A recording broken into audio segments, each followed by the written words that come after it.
From downtown Detroit, Local 4 News at 5 starts now.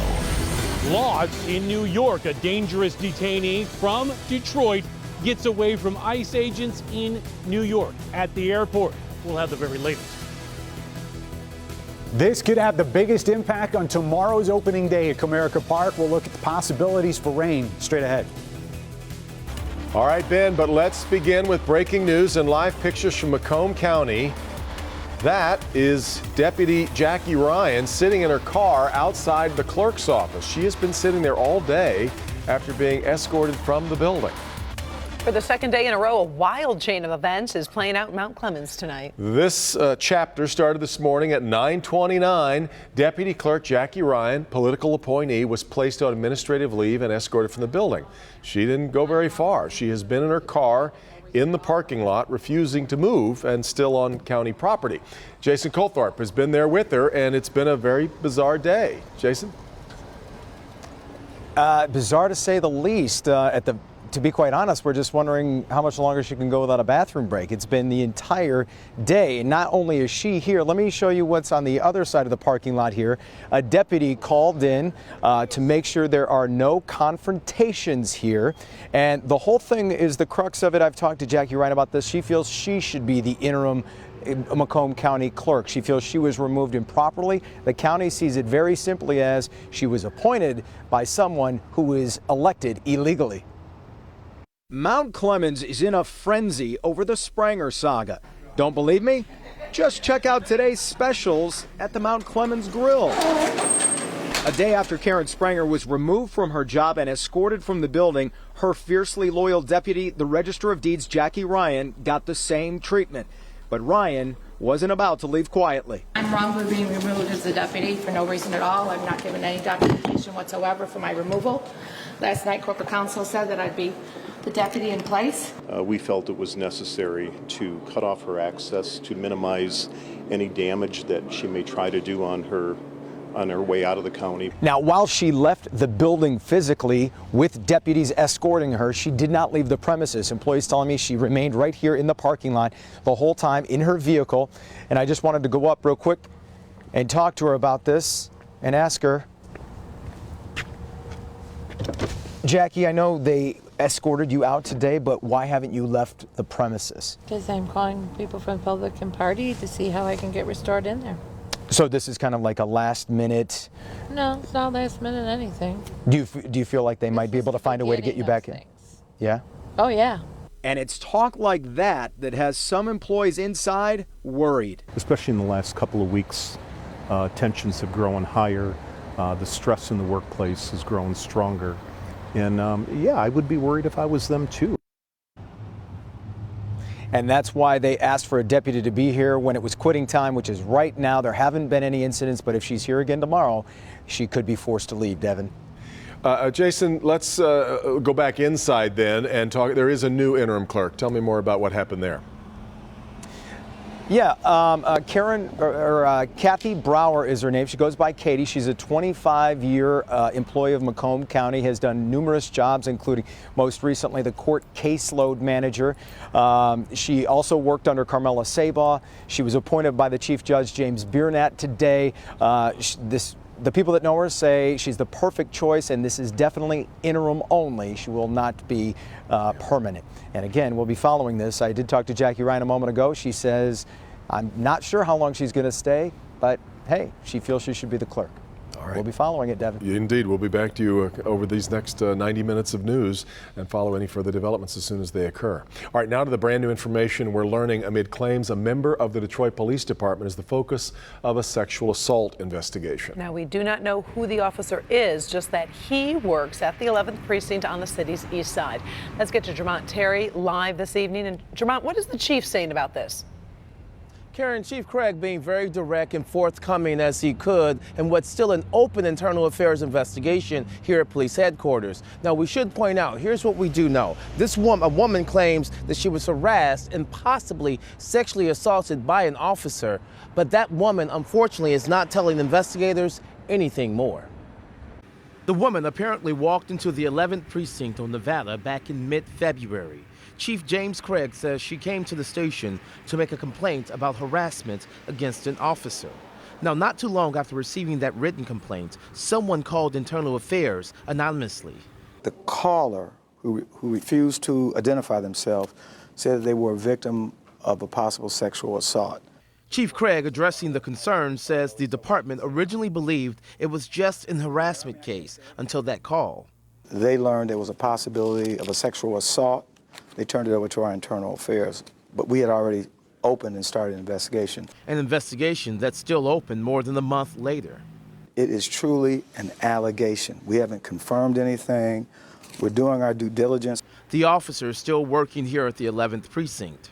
We open lots of investigations, and because there's an allegation in of itself doesn't necessarily warrant a suspension. And the chief says the woman is hindering the probe because she won't talk to investigators. So right now they are working to figure out if the officer was on duty, off duty, and how the woman came in contact with the officer. Again, we haven't interviewed, so I don't know.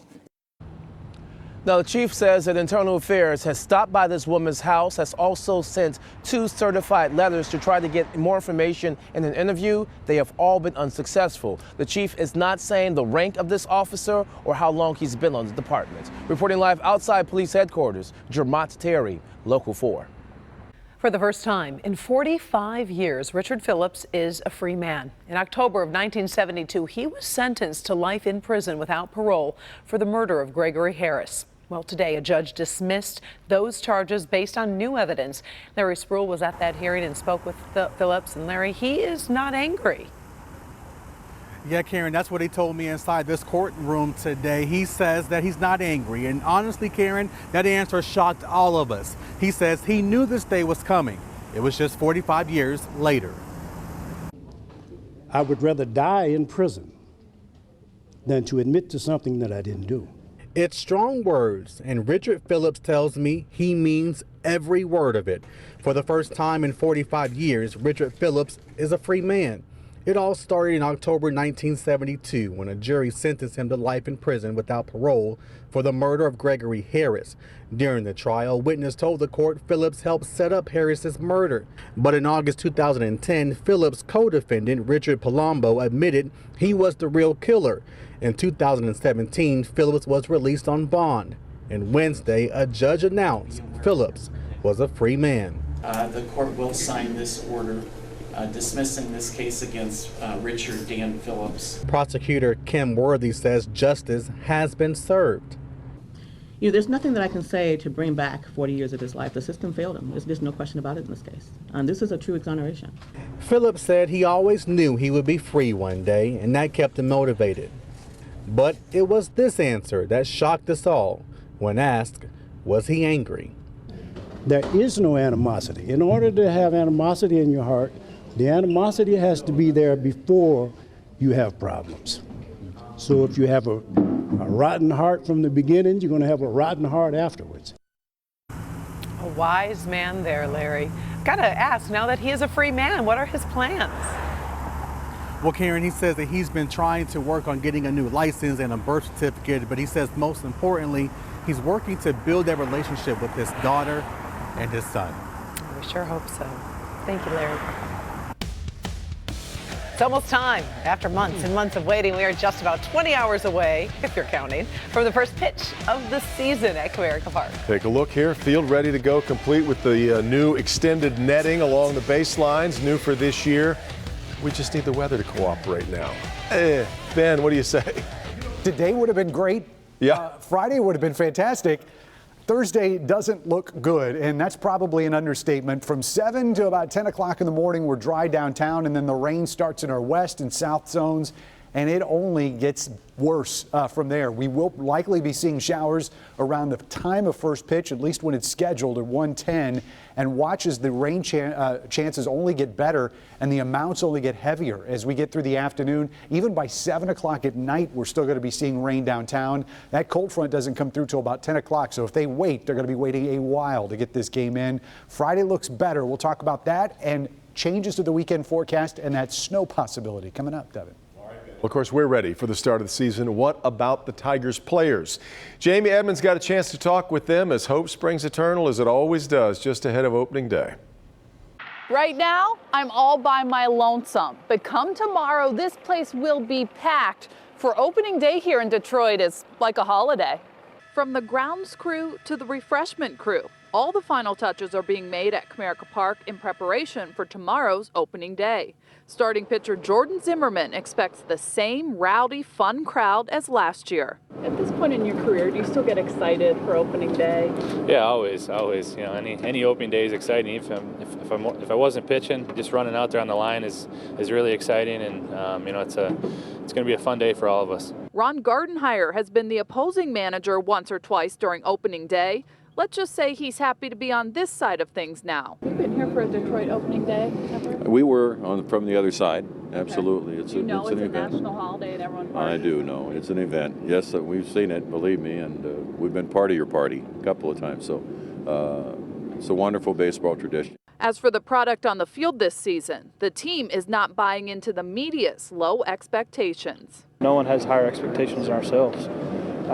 So whether we're predicted to win 100 games or predicted to lose 100 games, I think our expectations as individuals remain the same. And I really do believe that if we go out and take care of business. Gardenhire says he's seen his team work all spring training. They've kept it light, they've kept it loose, and he says they may just surprise you. Some guys are very excited. We got some young players that are going to get after it. And you know what? The pitching staff has thrown the ball very, very well. Our starters all have good arms, and keep them healthy and we'll be fine.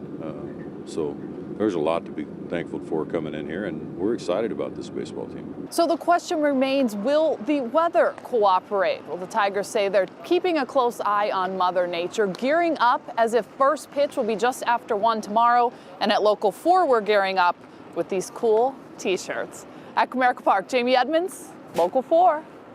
Let's hope we're saying a lot of that this year. Yeah. The University of Michigan taking the wraps off a new lab that is literally flying into the future. New tonight, what's being done at this place that's aiming to help in everything from deliveries to assisting in natural disasters. And it almost sounds impossible what MSU interim president says he plans to do in the wake of the Nassar scandal before the end of the school year. We'll have that too. Sean.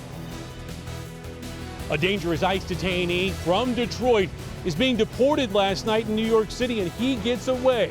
Tonight, there's a massive search for him. The most new at 6. Police say a lot of would-be dog owners trusted this woman and ended up regretting it. What happened after the dogs were taken home? New at 6. Also, we'll take you to a local community with a dangerous problem, an alarming number of fires, as neighbors wondering whether their home is going to be next. That's coming up at 6. Federal agents say this man right here was in the midst of being deported from Detroit to Africa when he slipped out of federal custody at JFK Airport in New York and then made a run for it. Mohamedou Mbaki was hit there on a layover. Now a manhunt underway. Sean Lay live at the ICE office in Detroit with what they have to say about it. Sean? They're saying plenty about it, that this guy is a violent deportee, slipped away from those ICE agents at the security checkpoint at Kennedy Airport in New York City about 8:30 last night. Guys, he hasn't been seen since. Mohamedou Mbaki is nowhere to be found right now, and dozens of federal agents and police are looking for the 31-year-old that has ties to Detroit. Mbaki arrived at JFK in New York City last night in restraints, brought there by ICE agents. The career criminal was being deported. He was being escorted by those officers from ICE. They were connecting to a flight from New York to Africa. For some reason, those officers removed the restraints from Mbaki, and he took off running. Mistakes happen, I guess. I don't know. I'm not going to blame anyone for this one. I'm sure the guy was slippery and just got away. It's just unsettling, as we're getting ready to leave for vacation. I don't know. They can't control everything, but it is scary. Passengers stunned to hear the man who did time for a weapons felony right here in Detroit was now on the loose somewhere in New York. Video cameras show Mbaki jumping into a cab and that cab driving off. We checked several previous addresses for Mbaki here in Detroit. Mohamedou? Know him. Never saw him before? No one seems to know him from his time here. Now the race is on as the feds try to track him down as quickly as possible.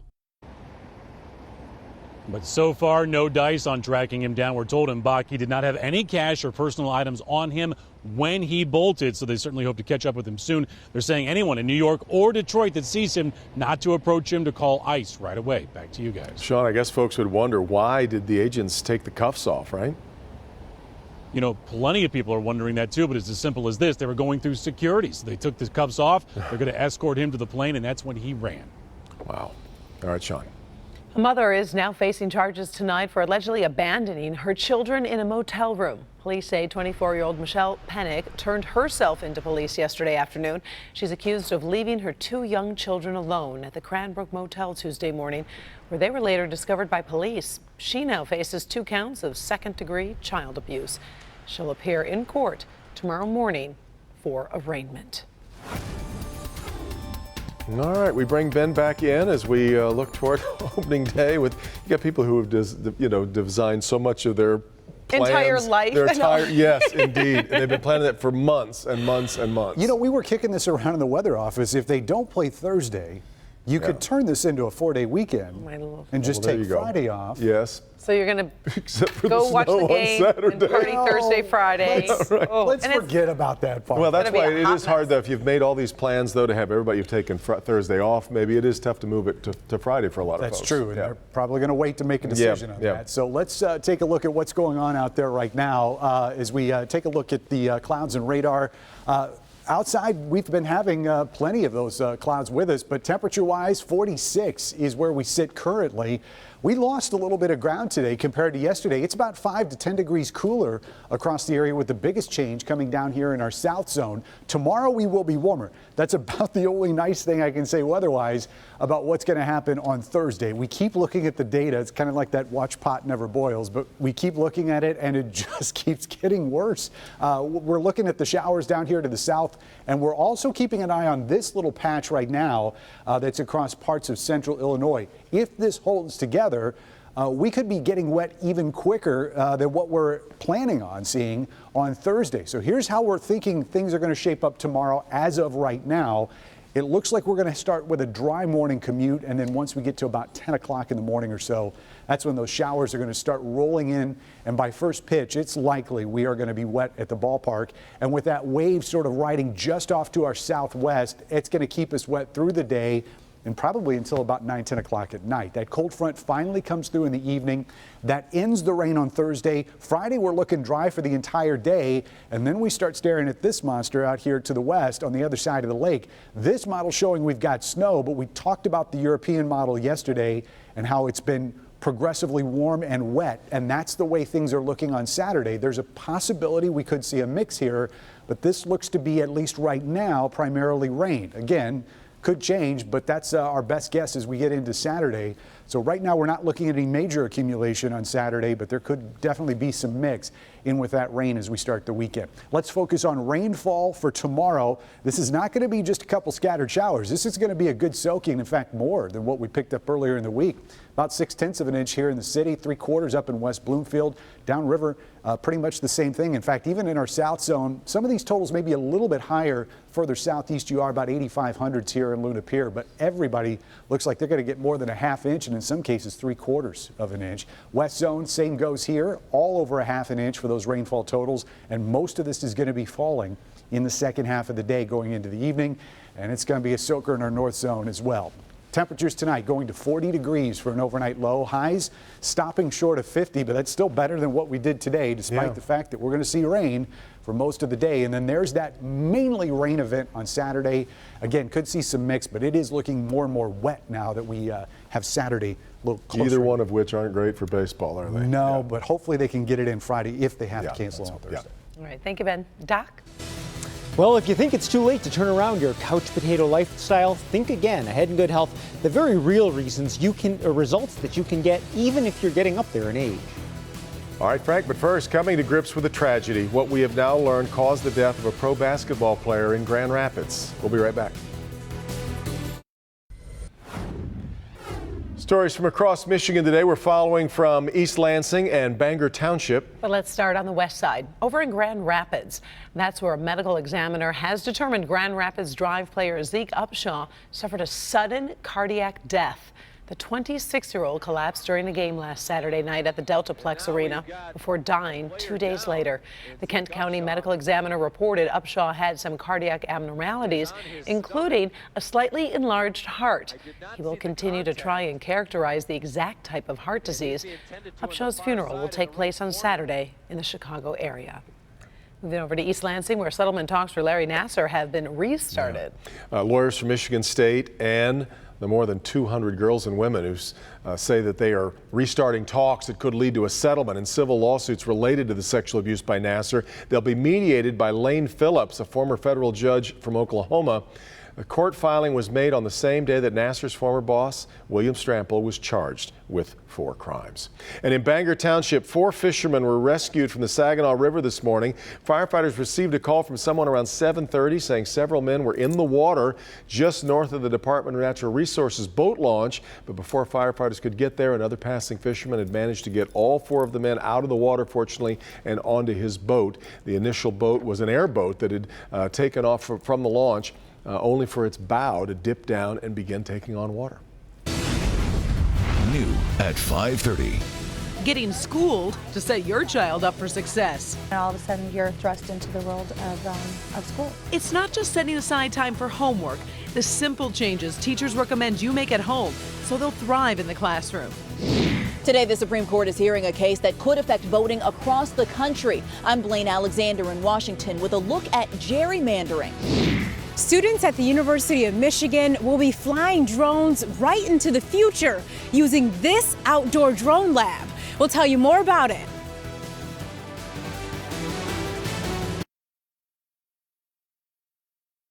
Secure your...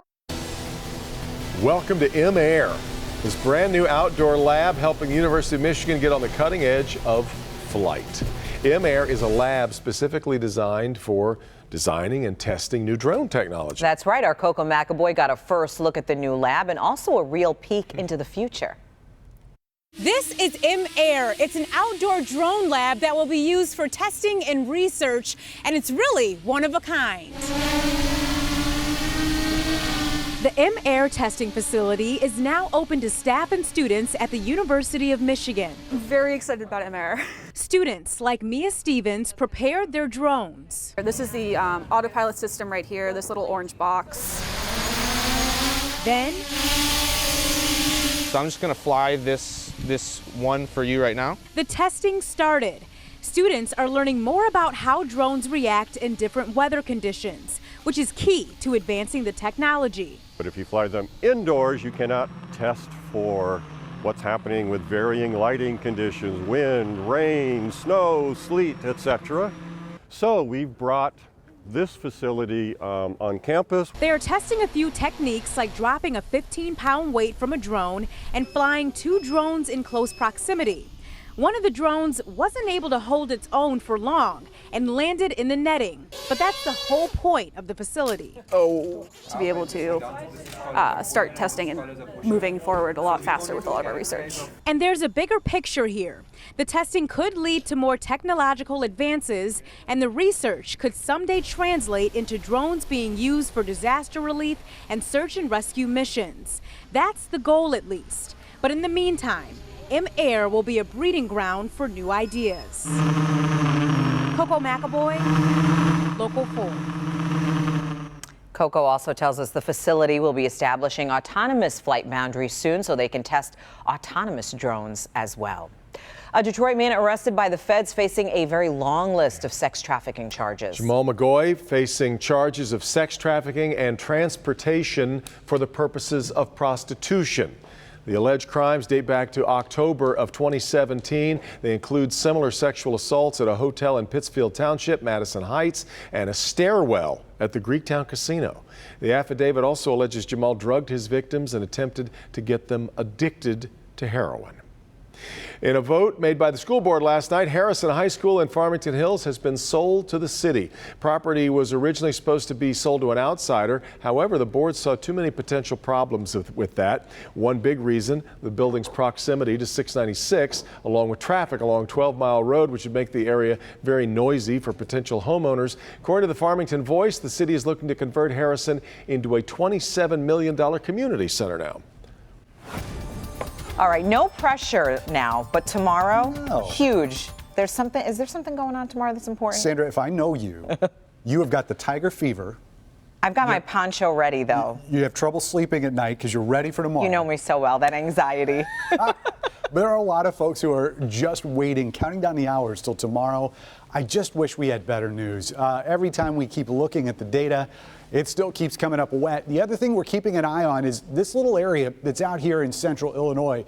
This is probably not going to affect the game time forecast, but if this holds together, this could mean the commute is going to be wet on top of what we're going to see later in the day. This is the core of the wet weather that's going to sweep through in the afternoon. That's still on track to move in, unfortunately, right around first pitch and staying with us through much of the afternoon. So temperature-wise tomorrow, pretty consistent and easy to remember. It's going to be 49 downtown. Otherwise, that rain nearby at 11 o'clock, first pitch, it's going to be wet and even wetter the later we get into the afternoon. We'll look at Friday for the possibility, if they move it, what that looks like, and also pinpoint those snow chances.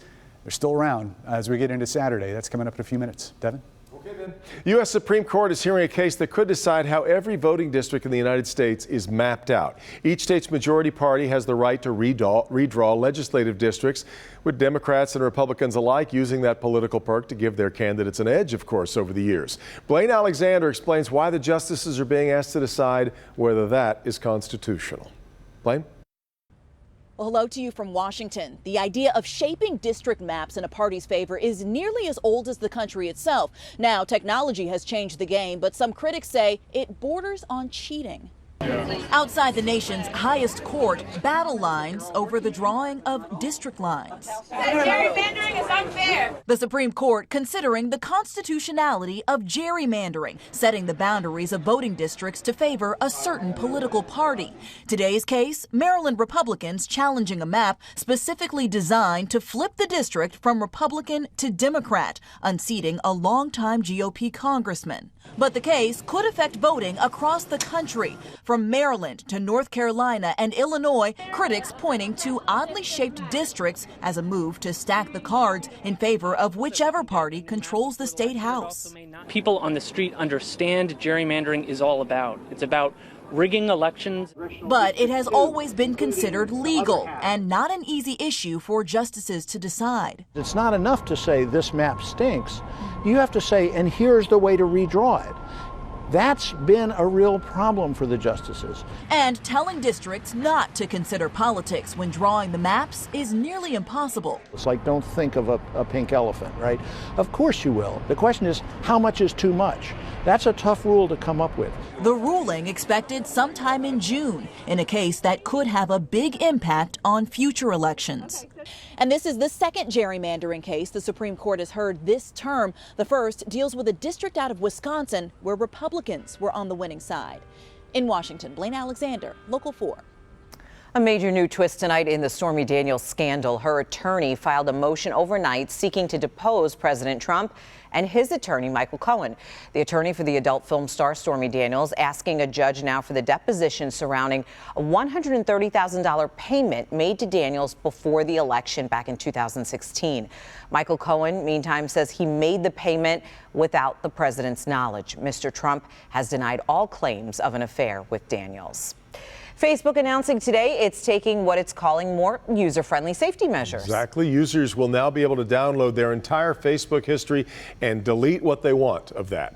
What once took shifting between more than a dozen screens can now be done through one. Facebook has been facing severe backlash, of course, after it acknowledged Cambridge Analytica accessed personal information from 50 million users without the permission of those users, and now a new lawsuit accusing Facebook of allowing housing discrimination by letting landlords place ads that targeted specific renters. So an advertiser can say, I don't want women with children to see my ad, or I don't want people with disabilities to see my ad. Facebook has said these claims are without merit, and the quote from them is there is absolutely no place for discrimination on Facebook. President Trump tweeted saying China's president told him the meeting with Kim Jong-un earlier this week went very well. Chinese media reporting Kim willing to negotiate over his nuclear weapons. Later today, the Chinese president will be meeting with South Korean leaders to share information on details from the meeting with Kim. U.S. officials saying a President Trump Kim Jong-un meeting could happen, in fact, by the end of May. However, details of that meeting, including its location, still remain unclear.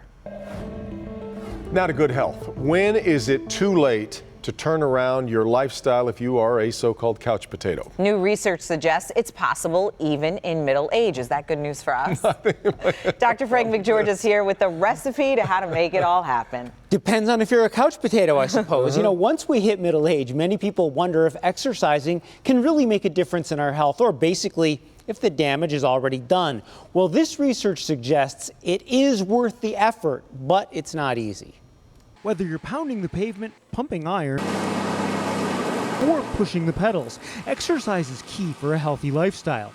Now, research suggests people who pick up exercising during middle age can actually reverse years of living a couch potato lifestyle. Can you recover if you've been a couch potato, if you've been sitting all the time? Can you, in middle age, at age 55, get back? And the answer is yes. But you have to do intense exercise. The study looks at a group of sedentary but otherwise healthy adults with an average age of 54. One group was put on a 2-year plan focused on vigorous exercise, while the other group did yoga and weight training. Researchers found the vigorous exercise group showed more improvement in their ability to use oxygen and had less heart stiffness than the yoga and weight training group. Dr. Michael Roizen from the Cleveland Clinic says it's good motivation. Find a friend, do treadmills, ellipticals, bicycle, stair stepper, whatever you like, and get intense for a little time, meaning 4 minutes in intervals, 3 times, twice a week. And that way you keep your heart function normal and your weight much lower. Now, if you haven't exercised in a while, you should check with your doctor before starting a vigorous exercise program. And remember, it's always a lot easier to start when you are younger and reap the rewards of exercise throughout your lifetime. And that's something I'm always telling young people now. You've got to bank it for the future. Don't think that you're going to try and make it up. You know, it's like investing. If you invest early, you'll do better than trying to put it all in late. And it gets hard. The longer you wait, the harder it gets to get it going, right? As everything starts to fail, right? Yes, exactly. All right, thanks, Doc. The Los Angeles Dodgers' final spring training game had to be called off for a rather bizarre reason. Coming up new here at 5, what caused a foul smell that gave the umpire really no choice but to call off the game. Also, there were a number of people inside the car. What the driver did that gives new meaning to the term carpool just ahead. Karen. It could be the key to setting up your child for success. How a little bit of school for parents can really help your little ones thrive in the classroom. I'll have that next. Secure your home while you're away on spring break. Security experts reveal the best ways to keep those criminals at bay. Tomorrow at 6 a.m. Could your body... New at 6. You've heard of Sister Jean. Well, Jude Stamper is Michigan's secret weapon, and he tells me he's ready to take the team all the way to the top. All right, Jamie, plus turns out humans have one more organ than we thought we did. Dr. McGeorge will join us to explain that coming up and why it's so important. You just overlooked it, that's all. As a parent, it can always be hard to know what you should do at home to help your child when they're in the classroom. Well, 2 teachers devoted one summer vacation to answer that question. Karen Drew is back with their advice. Karen? All right. Oh, we can all use this advice, right? 2 5th-grade teachers say they decided to write a book for parents with advice to make the most of the school year and set your child up for success. Today we're going to talk a little bit about our upcoming project. The building blocks of education are often set during elementary school, but not only in school classrooms. That's why 2 teachers developed a curriculum for parents. I do think educating yourself on what to expect is helpful, because then you're not just making decisions on the fly, but instead you've kind of thought through, like, well, this is important to our family. 5th-grade teachers Heather Agee and Marie Miller have taught together for years and just co-wrote a book that sold out at its launch. But it's for parents, not kids. I need help. One lesson, stall giving kids cell phones as long as possible. And when you do, show them all of their uses. For instance, finding podcasts or different apps that you can use to further your kids' interests. As well as learning the value of time itself. When we overschedule and commit too much of our time to, good things, but it's still not allowing time for them to be a kid, I think that's one simple change. AG and Miller say one of the biggest benefits for a child's growth is quality time, showing you care. It really will help build up your child and their social skills as they see you taking an interest in their school life. You can find their book, School is More Than ABCs, on Amazon and at Barnes & Noble. Researchers have found parental involvement, no matter their income or background, results in higher grades, better attendance, and higher college attendance for kids. And that does make sense. It does. It makes a lot of sense. It is so much more than the ABC. If only it was just the ABC. It would we'd all be fine. much easier. In Los Angeles, Dodger Stadium is the third oldest active ballpark in Major League Baseball, and it reminded fans of that yesterday during an exhibition game. Bottom of the fifth inning, water just started rising up from the ground, pooling near the third base dugout. Look at that. And kept going. Yep. The leak apparently was from a broken pipe beneath the ground, although I understand Crash Davis was seen running away from the valves before the game. It was delayed for half an hour, and then ultimately they just called the whole thing. But that's what happens in the third oldest stadium.